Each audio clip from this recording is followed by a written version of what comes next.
कि जब तक भूमि की व्यवस्था नहीं हो जाती है तब तक घर नहीं तोड़ सकते हैं। अगर इस परिस्थिति में तोड़ा गया होगा तो सरकार उस पर कार्रवाई करेगी। आप 10-10 हजार बांटने से पीड़ा क्या है? महिलाओं को आत्मनिर्भर बनाने से पीड़ा जिसको है, जो मुंह के बल गिरे हैं, आप तो जानते हैं खजाना खाली है। बिहार की राजधानी पटना में बीते दिनों चौकीदार दफादार अपनी मांग को लेकर के सवाल जो है वो खड़े कर रहे थे। अपनी मांग को लेकर के पटना के डाकबंगला चौराहा पर जाकर प्रदर्शन कर रहे थे। पिछले कई सालों से चौकीदार दफादार अपनी मांग को लेकर के अड़े हुए हैं। दरअसल ये पूरा जो एक समाज है वो पासवान समाज से कहीं ना कहीं आता है।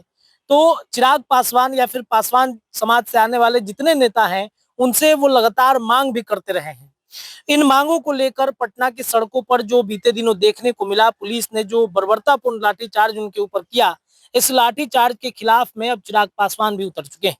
सम्राट चौधरी के पुलिस पर, नीतीश कुमार के पुलिस पर चिराग पासवान ने बीते दिनों हमला किया, फेसबुक पोस्ट लिखा और उन्होंने कहा कि मुख्यमंत्री जी से लगातार हमारी इस विषय पर बातचीत होती रही है, लेकिन जिस तरीके से लाठीचार्ज किया गया है वो बेहद ही गलत है। लाठीचार्ज नहीं होना चाहिए। अब इस मामले को लेकर बिहार विधानसभा के अंदर चूंकि बजट सत्र चल रहा है और इस बजट सत्र में भी चौकीदार दफादार की मांगों को लेकर चिराग पासवान के विधायक नीतीश कुमार के समक्ष इस मुद्दे को रख रहे हैं।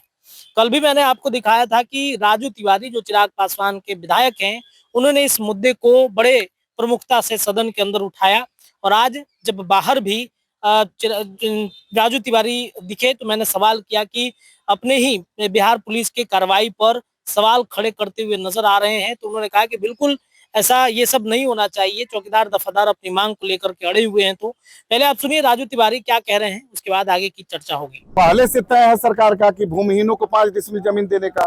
प्रदर्शन कर रहे हैं तो सरकार तो पहले से हर जगह सभी अभी तक उनके लिए कोई वैकल्पिक व्यवस्था नहीं किया गया। नहीं, सरकार का स्पष्ट गाइडलाइन है कि जब तक भूमि की व्यवस्था नहीं हो जाती है तब तक घर नहीं तोड़ सकते हैं। अगर इस परिस्थिति में तोड़ा गया होगा तो सरकार उस पर कार्रवाई करेगी। सरकार का स्पष्ट गाइडलाइन है कि पहले 5 डिसमिल जमीन उस भूमिहीन को दीजिए, तब उसके घर पे कुछ कार्रवाई कर सकते हैं अगर वो किसी प्रकार का उसमें कुछ दोष है तो। लेकिन बिना जमीन उपलब्ध किए तोड़ने का पहले से सरकार का इसमें तोड़ा है उस पर आप लोग एकदम कार्रवाई होनी चाहिए, कार्रवाई होगी। राजू जी एक सवाल सर, बिहार सरकार का खजाना खाली है, सैलरी अरे बोलने दीजिए ना, खजाना खाली है। सैलरी भी पहले शिक्षक आंदोलन करते थे तो 6 महीना पर तनख्वाह देते थे। जो लोग बात कर रहे हैं क्या पहले था नहीं मालूम है? सबको आंदोलन करना, अब सबको महीने से महीने। वित्त मंत्री जी ने कहा नहीं, इसी महीने में होली से पहले सबका तनख्वाह जाएगा। आप 10-10 हजार बांटने से पीड़ा क्या है? महिलाओं को आत्मनिर्भर बनाने से पीड़ा जिसको है, जो मुंह के बल गिरे हैं, आप तो जानते हैं खजाना खाली है। आप विपक्ष की भाषा बोल रहे हैं।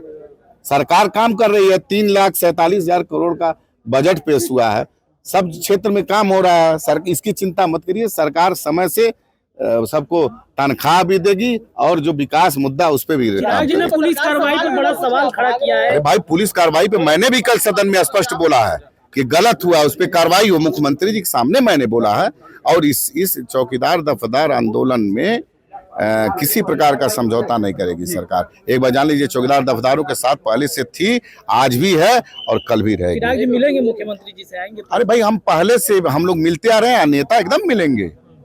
किसी कीमत पे, मतलब ये जो पुरानी परंपरा है उस पे ही बहाली होने के साथ पार्टी। तो अपने राजू तिवारी को सुना, उन्होंने स्पष्ट तौर पे कहा कि ये घटनाएं नहीं घटनी चाहिए। कोई भी अगर अपनी मांग रख रहा है शांतिपूर्ण तरीके से तो उनकी मांग को सुनी जानी चाहिए। मुख्यमंत्री जी से चिराग पासवान एक बार फिर मिलेंगे और उनकी मांग उठाएंगे। उनका जो डिमांड है पिछले कई सालों से चल रहा है, उस डिमांड को पूरा किया जाएगा। अब देखना होगा कि चिराग पासवान पटना जब आते हैं, दिल्ली से पटना आएंगे तो नीतीश कुमार से चौकीदार दफादार पर मुलाकात होती है या फिर नहीं। फिलहाल न्यूज़ के लिए पटना से मैं रत्नेश रिपोर्ट आपको दे रहा था। विधानसभा से ऐसी ही तमाम अपडेट लगातार मिलते रहेंगे। बहुत बहुत धन्यवाद।